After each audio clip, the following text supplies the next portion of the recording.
Hey everyone, welcome to the Elemental Evan Show. Today I have a very special guest here with me. This is Kat Mills Martin. She has already served me some amazing matcha tea, which is beautiful right before the show. Great way to start it. And we'll definitely be talking more about matcha. So welcome to the show, Kat. Hi, thank you. Yeah, thank you very much for the tea. Thank you for coming on to the show. Just happy to be in touch with you right now. Yeah, happy to be here. Yeah, absolutely. So before we get into our conversation, which I'm really excited, I have some awesome questions that I want to ask you.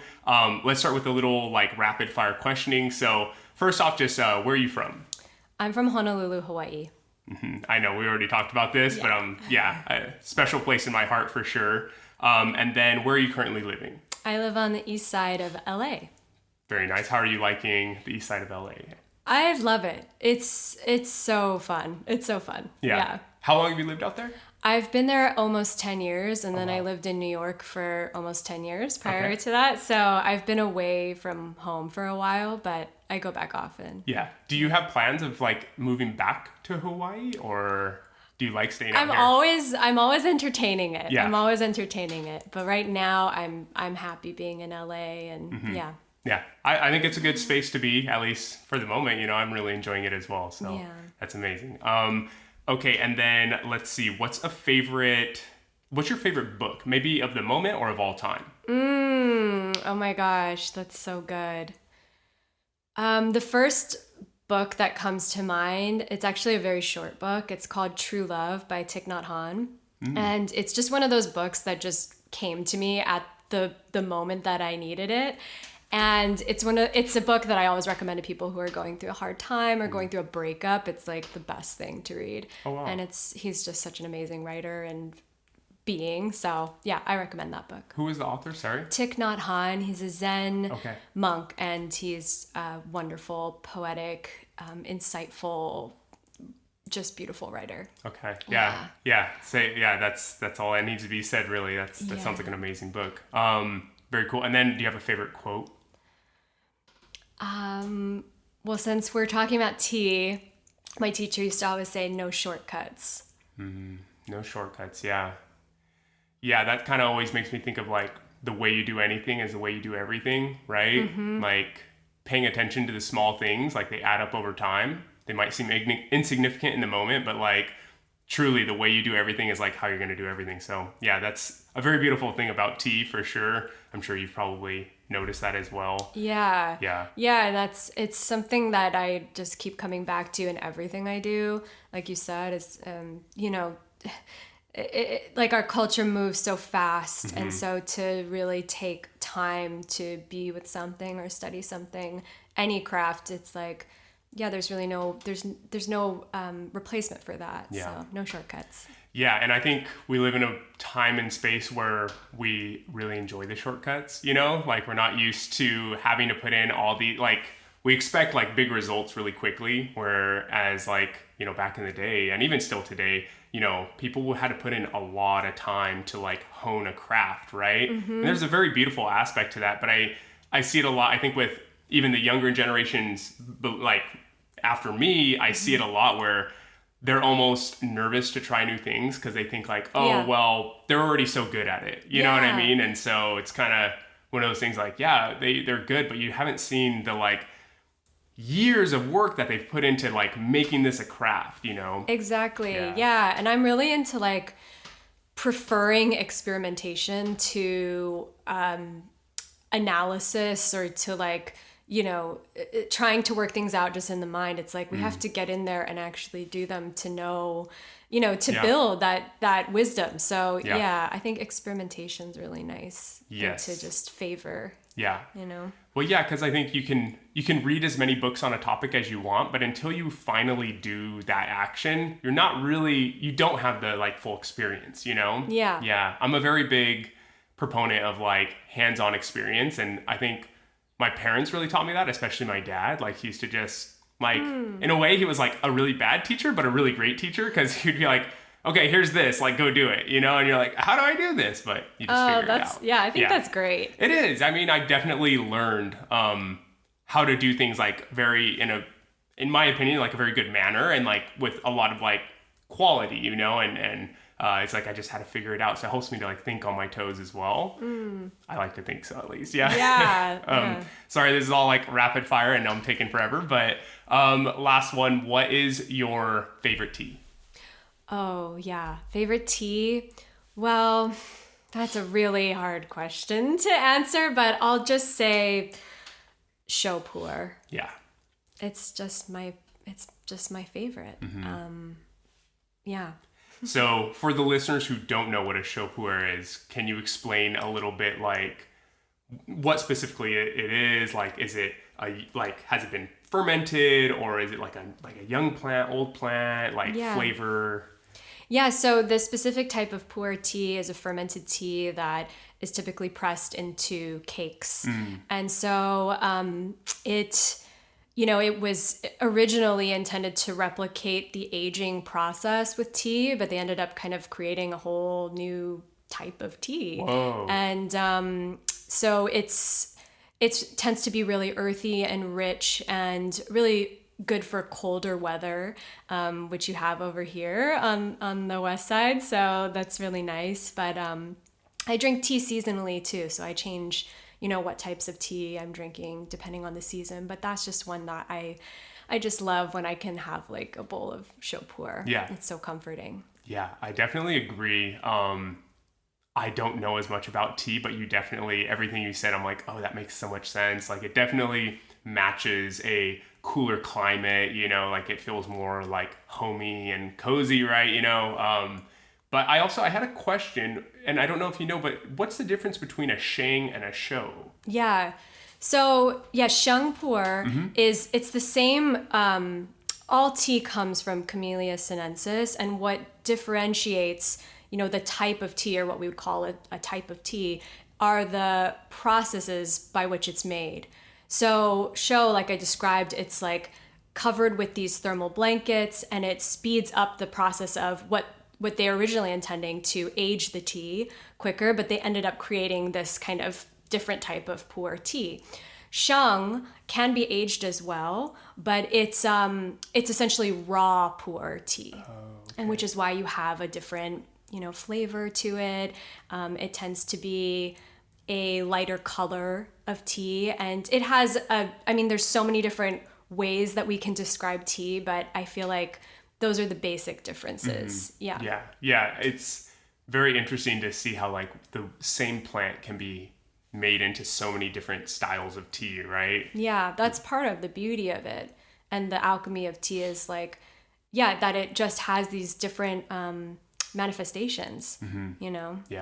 Yeah, that's so cool. So that kind of just leads me to the question of like, how did you find tea? Like, what led you to this practice? And like what's your whole journey with tea to this point? Yeah, so if I really go back, I used to have tea, what we were calling tea. It's really tisane or herbs, herbal tea at night with my mom. That was a ritual. So we would always have some type of herbal tea before bed. And that to this day is something we do. But I was really introduced to tea as a ceremony through my friend Colin Hudon, who has a company called Living Tea that I'm sure a lot of your listeners are familiar with. And he was serving tea out of his home on the west side when he lived here. And so, through a friend, was introduced to him, and she was like, I think you would really like these tea ceremonies. And so I started going, basically, I think weekly he was doing tea ceremony. And so I started going and just enjoying. And I never really had the intention to learn or study or,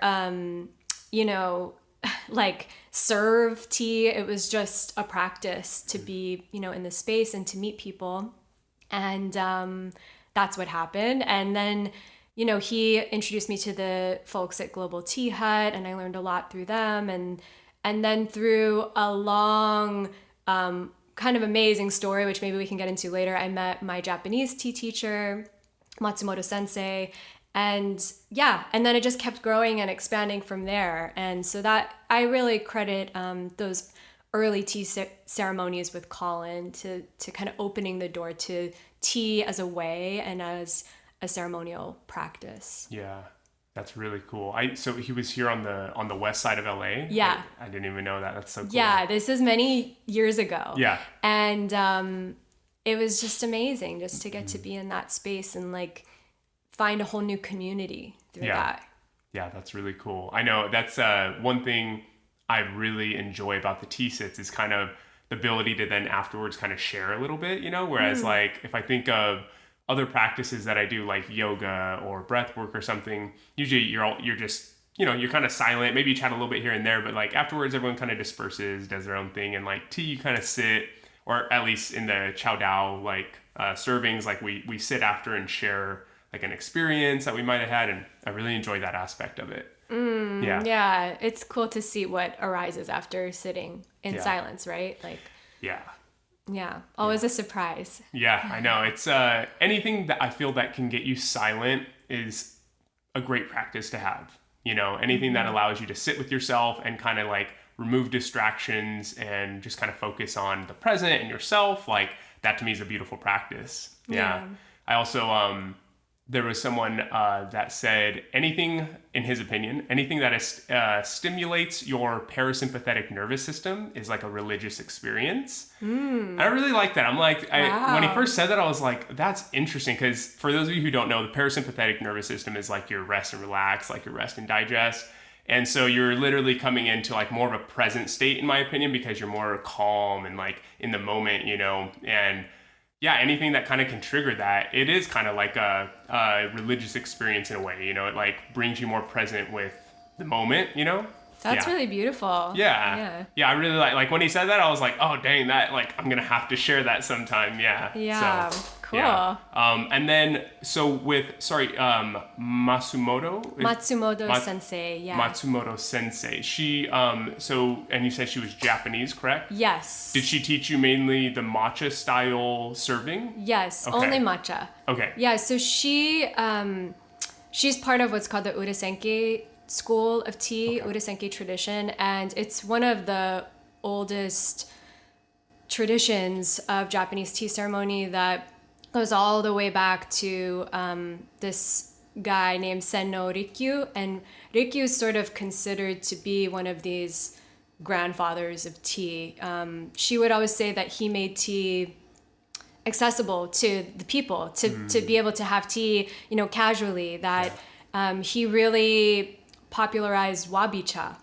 Okay. And so a lot of people know wabi sabi, right? Yeah. And so this favors like rustic simplicity and directness and, kind of a more humble approach to tea ceremony, that it doesn't need to be necessarily this big ornate thing, that it can be something that people can enjoy, simply. Right. And so that's the tradition in which I study, and so I learned through her about Japanese tea ceremony, which we call cha no yu. So instead of cha dao, which is the way of tea, cha no yu means hot water for tea, literally. Oh wow! Okay. Yeah, so it's pretty direct in that sense too. You said cha no yu? Cha no yu, yeah. Okay. Yeah. Sorry, I'm writing that down because I want to reference that later. Totally. That's really neat. And then what an experience to be able to like study with a master like that,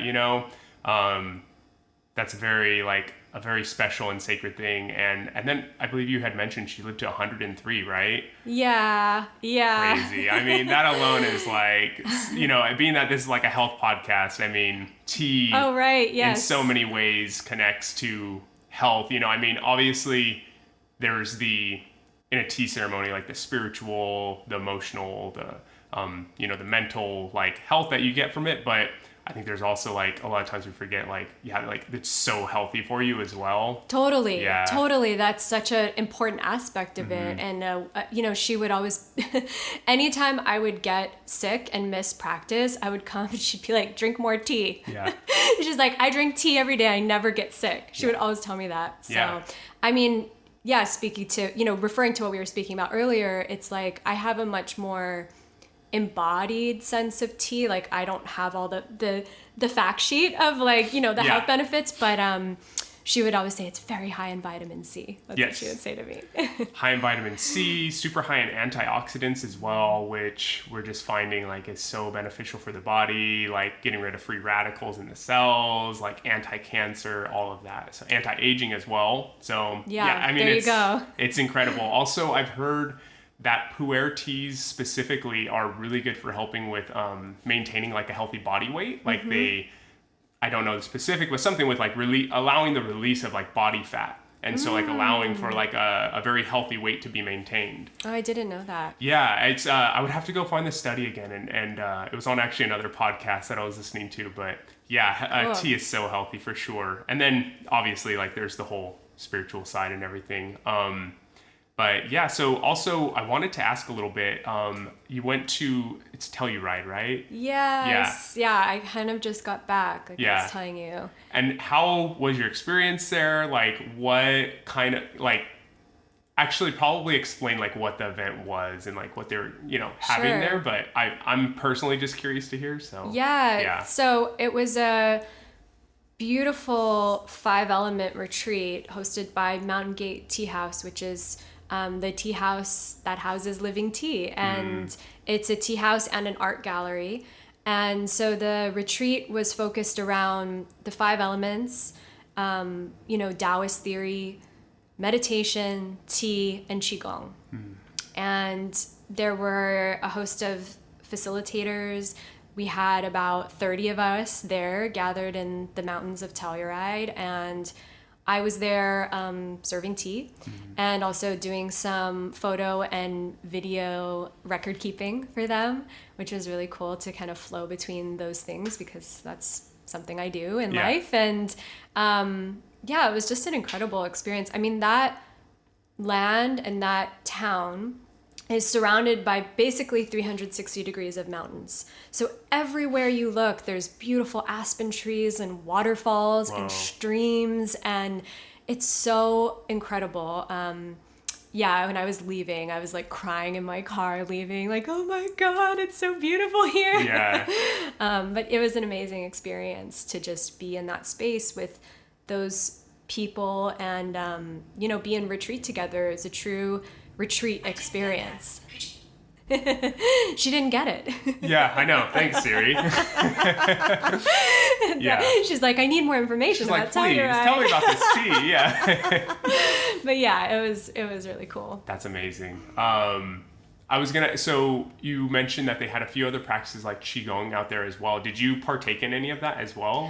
I did a bit. I really wanted to partake more. I was filming a lot of the Qigong sessions. Okay. But they were, the ones that I did get to participate in were amazing. And, I know so little about it, but it just felt like that being able to do Qigong outside on the land and with the elements just elevated the whole experience. Right. Yeah. And then for those of like our listeners who don't know, would you mind explaining like what Qigong is a little bit more? I've actually only practiced it one time, and it was for a very short amount of time. Yeah. And the way the person explained it to me, which is probably a really basic and not really great explanation, but he said it's kind of like the Chinese yoga in a way. Like, do you agree with that, or how would you explain? I'm so not qualified to speak to that, but in my experience of it, it feels like a moving meditation. Yeah.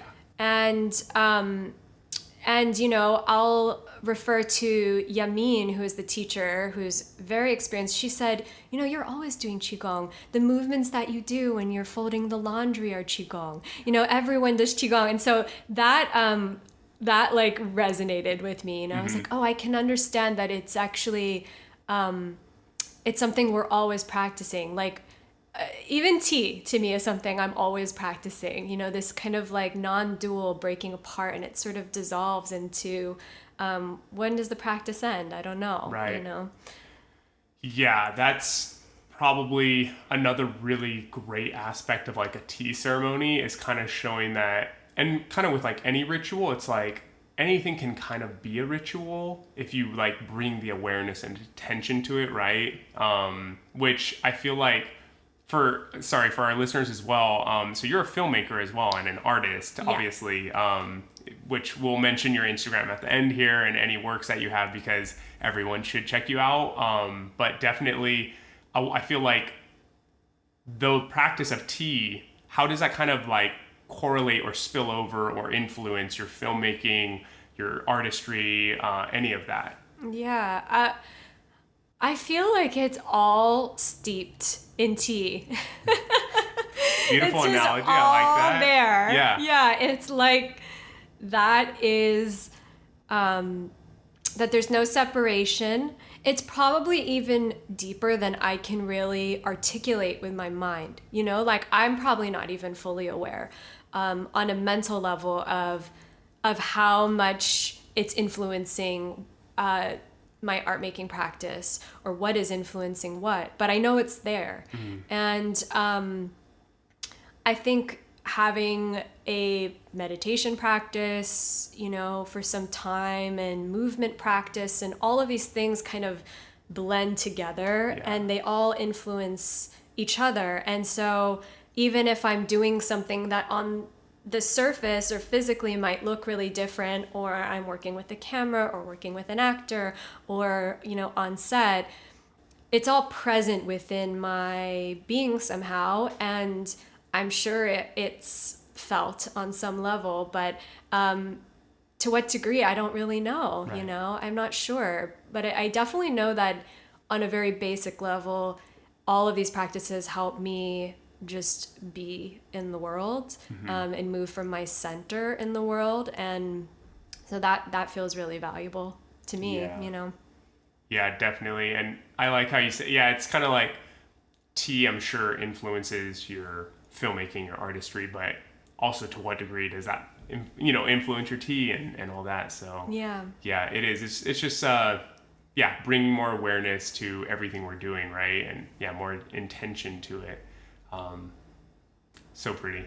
It's like that tea mind, you know, like I'll often find I usually practice with a group on Monday nights, and I'll find that when I leave there, like specifically like the window, it's at night, so when I leave there until I go to bed, it's like my whole consciousness is different, and how I'm, you know, if I'm cleaning or if I'm doing my kind of bedtime ritual, like everything is still lingering in that space. And then that kind of extends into the next day. And then when I sit, you know, in the morning for tea, that extends into the rest of the day. So it all just sort of gets to be bathed in that consciousness, which is really nice. And also, like, you know, if I'm having a really shitty day and I'm feeling really chaotic, it's like, then that's also reflected in the tea ceremony too, right? Yeah.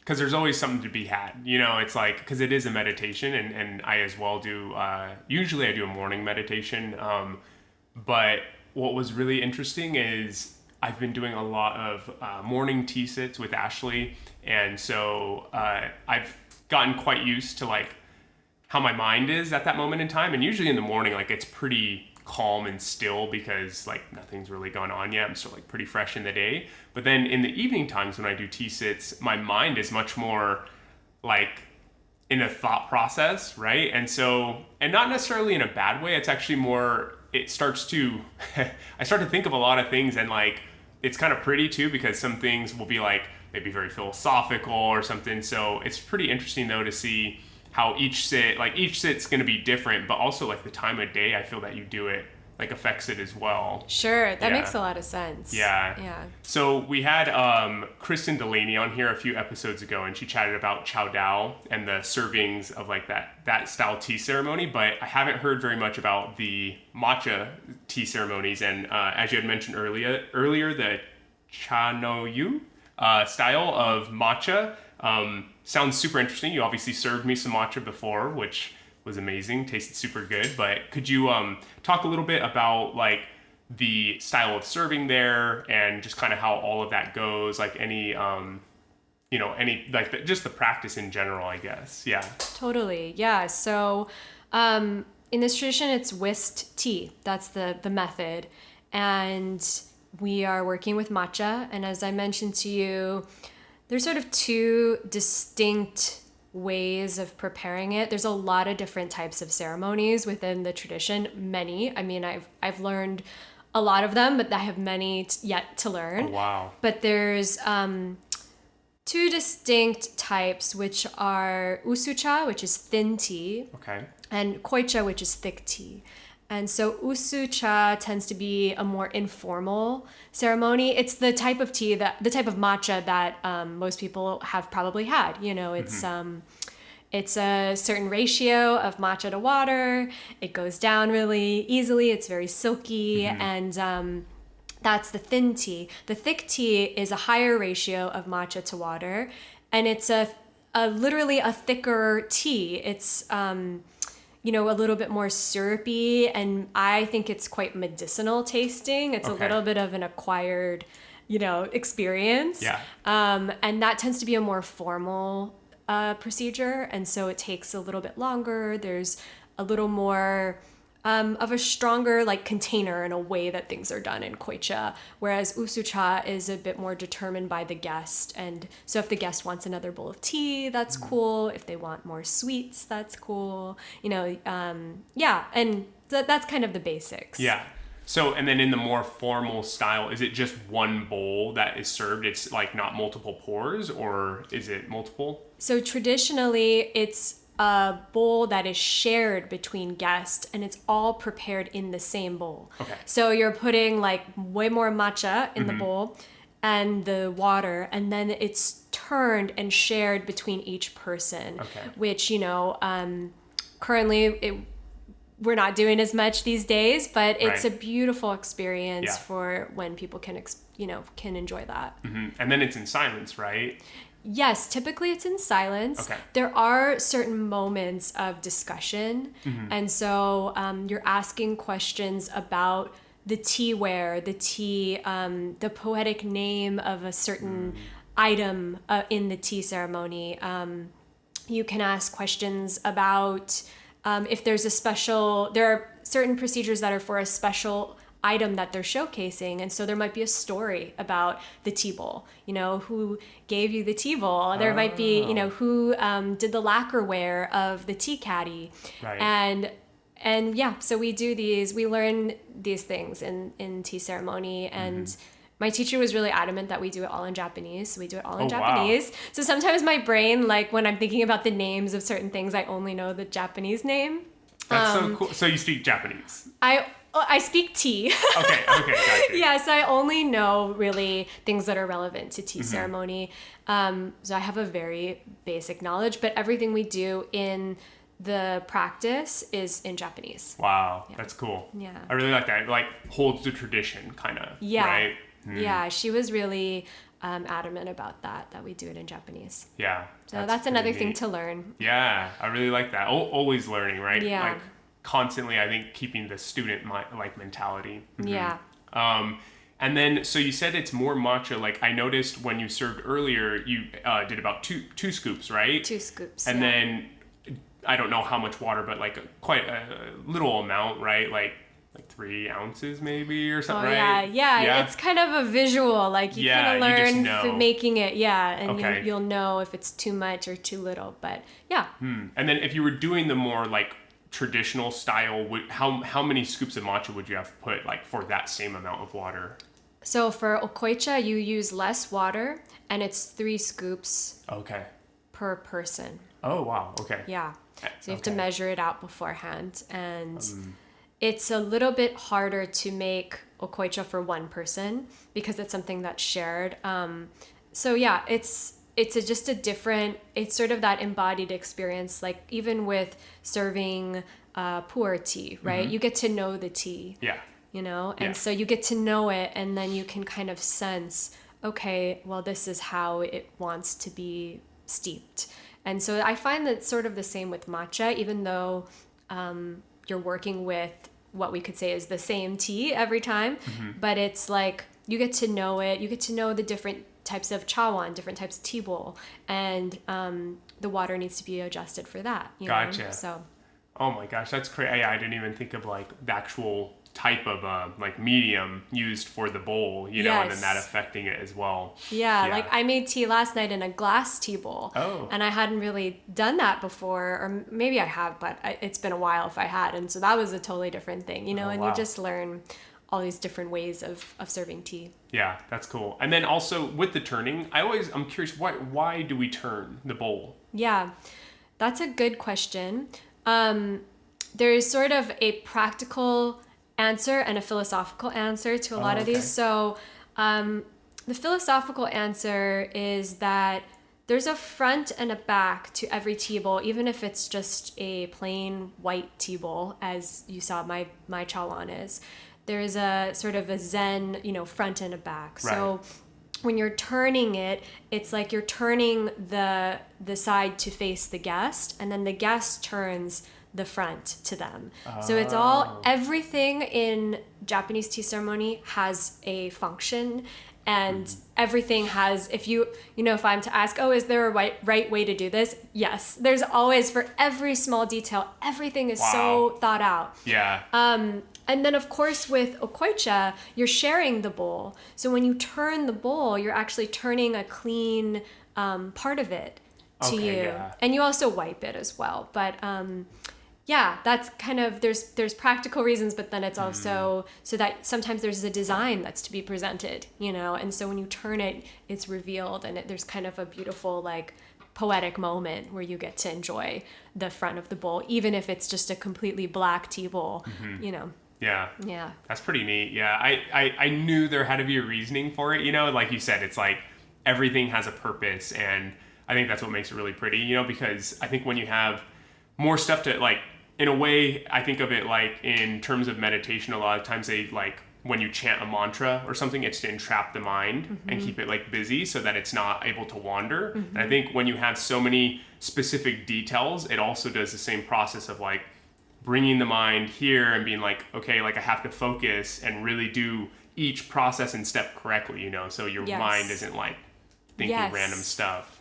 Yes, completely. And, you know, something that I found, especially in the Japanese way of serving tea, is, like, because it's so precise, because there is a procedure that you're following, that it makes it easier to take, like, you and your personality out of the way and just to serve, you know, and just to be in the space. And I think that can be really hard for a lot of us Westerners, because we're so used to being identified with, like, our personalities being at the forefront of literally everything. Yeah. And so it's really nice to, like, you know, be in that practice, and also to share with your guests. Like, one thing my sensei would always say is, you know, we're all equals in the tea room. And so no one's superior to anyone. Like, your credentials or your bio or whatever, you know, all of that gets put aside, and all the worldly things get put down. Yeah. So you can just share heart to heart. I like that. Yeah. Yeah. It's nice when you walk into a room and you don't start off with, what do you do for work? You know what I mean? And you just kind of, like, you're just there, and, like, they're just another person sharing their experience, and then you connect that way. I really like that. Well, thank you very much for sharing about the tea practice of cha no yu. Yes. Okay, cool. Yeah. I really enjoyed that. In general, I just like the tea ceremonies and ceremonies of kind of anything, you know, but it was really beautiful to hear that. And then the tea is really just, you know, one aspect of you, because, as I mentioned earlier, you're also a filmmaker, an artist, and we were chatting a little bit about your film that did it recently come out? Yes. And it was called Wake Up Leonard? Yes. Yeah. Share with us about this, because I've seen just, like, the snippets on Instagram. It looks really interesting. Yeah, thank you. Yeah. It premiered in April, and we're in film festivals right now. So we just screened at Inside Out Toronto. We screened at Brooklyn Film Festival last night. Whoa. And we have a couple more coming up. But it's, we like to say it's a feel-good movie about feeling bad. And it's a comedy about a guy who is getting his vibe on track. And so he's, he's trying to meditate. He's doing all of the things to try to win his ex back. But he's tripping himself up along the way. And it really kind of is similar to the meditation practice as a whole. I think in terms of when people see it who have been in wellness or like, have been in spaces of wellness, it's like they really relate to this feeling of not being well enough to love themselves. And so that's kind of the seed of how Wake Up Leonard came about. Obviously I've been in these spaces for many years and have taught meditation and movement and done all the things. And so I think in a place like LA, it's very specific to LA that, there can be this big commodification of wellness, and the corporatization of wellness can make people feel worse in some sense. And so obviously, it's part of why I'm here, and I know it's part of why you're here, is because we want people to love themselves. Exactly. Yeah, self-love is so huge. And I think even like you were saying in these health practices, like how often have I been in a yoga class and I see, people able to do the splits or something, and you're just like, I want to get there, but it's like, it's not about the comparison. Like, you're here to work on yourself where you're at this time. It's not good, it's not bad, it just is. Like, you're just on your path, and I think that's really huge. Like, a lot of people, we stay in this comparison mindset, and learning that it's like, you don't need to compare. Like, everyone else's opinion is just that. It's an opinion, right? Like, makes no difference. Like, it's not going to make your day any better or worse. Like, how you feel and think about yourself is everything, right? Yeah. And I think that becomes really difficult if we don't see that modeled, in popular culture. Or, I just think I want it to be cool again to like really love yourself. I think that it's actually not the norm, and it's not what's out there in popular culture. And I wonder, if we keep stepping into that as individuals and leaders, like in our own communities, what could happen? And it's a really amazing thing to be with someone who's like, wow, like loving yourself doesn't just come from the things that you do that you perceive to be successful or beautiful or cool. It's like also embracing all of those shadowy aspects of self and the parts of you that are still like in process, and the parts of you that you feel embarrassed about, or the parts of you that you feel shame about. And, it's like, so when you're with someone who can really embrace that spectrum, and I have a lot of friends like that, and I hope to be that person as well. It just gives so much permission, it gives so much permission to evolve. And like, so that's kind of like the deeper meaning in a lot of what I do, even though I think, on the surface, it's this movie, it's a great time and there's a lot of laughs and it's a comedy. I think that there's like a deeper mission in there, just to like give people permission to love themselves as they are right now. Right. Yeah. That's art right there, is like always kind of having that underlying like bigger picture, like, it's a comedy, it's enjoyable, but like there's a message there, right? Yeah. So that's pretty much then what kind of like was like the inspiration for the film, would you say, was just kind of like giving people the okay to go and be yourself and love yourself, kind of? Yeah, it was definitely born out of like the early days of the pandemic. And I think I personally was feeling like really starved for collaboration and for creative work. And because that's something that, that's just such a big part of me and has always brought me a lot of joy. And and so just getting together with a couple friends and like figuring out how to make something that's not necessarily about this time that we're in, but it's very much of the time that we're in. And it contains like, all the feelings of anxiety and isolation and worry about the future Right. and doubt about, oneself, but it's like contained in this really comical way. Yeah. I think makes it a little bit more palatable and like enjoyable to examine those things. Yeah. So yeah, that was sort of how it was born out of that time, but it wasn't necessarily supposed to be about the pandemic or anything like that. But I think when people watch it, they can definitely sense like, oh wow, this is like something that's present, that's present in our culture. Yeah. That's kind of beneath the surface as we reemerge Yeah, together. I know. Was it difficult, like, filming during this time in terms of maybe finding actors or just, like, I don't know, any road bumps that would occur during, like, obviously these last, like, 2 or 3 years, Yes, for sure. It was Okay. definitely difficult because we were also, we're an indie film. So with indie film and the budgets of indie film, it's like now there's a whole protocol that people do on sets, but we were really early. So we were kind of like making things up as we went along. Obviously, we were doing things as safely as we could, and but it was a small group of us, and we had a little like bubble basically. And so the difficulties really came with just us having no map, like no roadmap, and just having to like make up how we're doing things, get creative, and use every obstacle as an opportunity for like, oh, well, can we stage this in a creative way? Can we do these things outside? Can we do this scene? Like we have a whole scene that has a window between people and it's like really funny.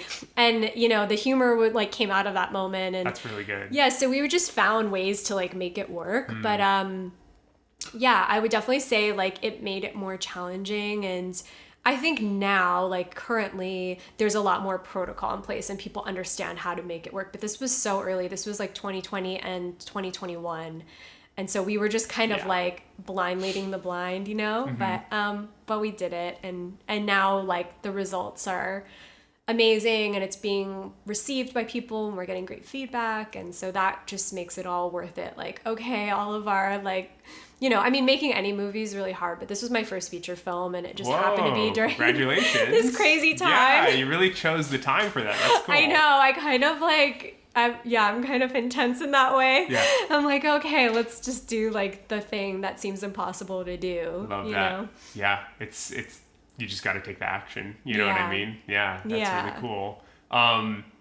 If people want to see the film, how can they see it? Like, obviously, you said there's a few more film festivals, right? Yeah, so right now it's exclusively in film festivals, and they can go to wakeupleonard.com, and we'll have all of the current film festivals listed on there, and they can buy tickets. And, a lot of these are hybrid festivals, so they're in person and online, so people can also buy a ticket and watch it online if it's not near them. And, yeah, that's actually really kind of a nice, it's like we're kind of like, also, I think the good that has come from the last few years is we realize, like, we do have this beautiful thing called the internet, which can be used for so much good as well, And yeah, so that's really cool.